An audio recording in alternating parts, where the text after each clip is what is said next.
On paper, Senator Katie Britt was an excellent choice to deliver the response to the State of the Union.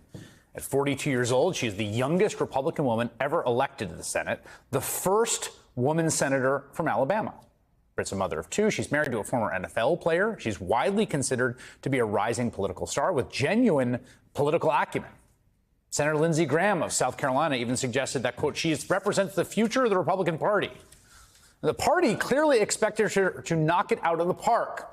The New York Times reports that a close ally of Senator Britt sent talking points to conservative influencers ahead of the speech, suggesting words of praise, including, quote, she came off like America's mom. She gets it.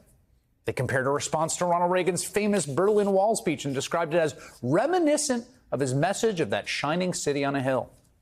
Before she uttered a single word, the author of these talking points declared that Britt's speech was pitch perfect. And for the first 60 seconds or so of the speech, it seemed fine. She was smiling at her kitchen table, talking about the future of America. But it quickly took a real turn. We see you. We hear you. And we stand with you.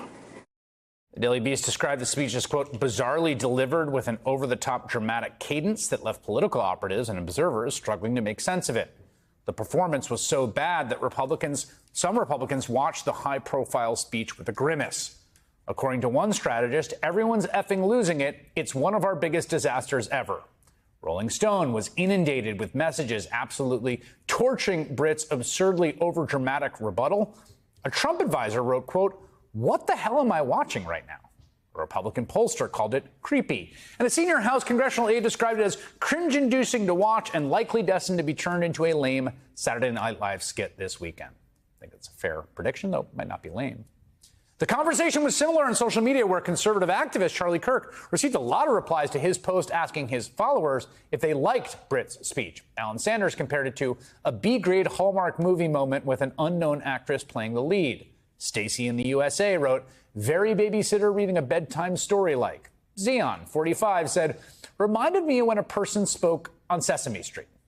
And on Real America's Voice, the right-wing hosts were stunned into silence.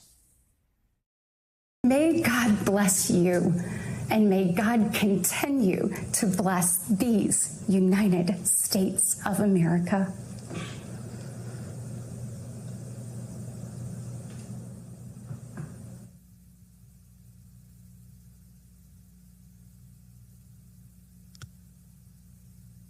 I'm sure she's I'm a fan of her. I'm sure she's very nice, and I don't want to get like over the top here, but that is everything about that on a night like tonight is wrong.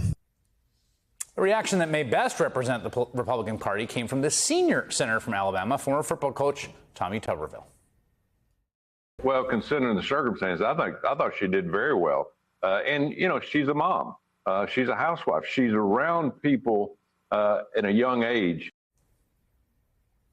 That housewife is his colleague, the first female senator from the state of Alabama.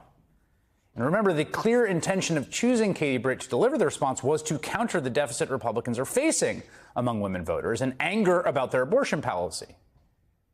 I don't think they quite accomplished that last night.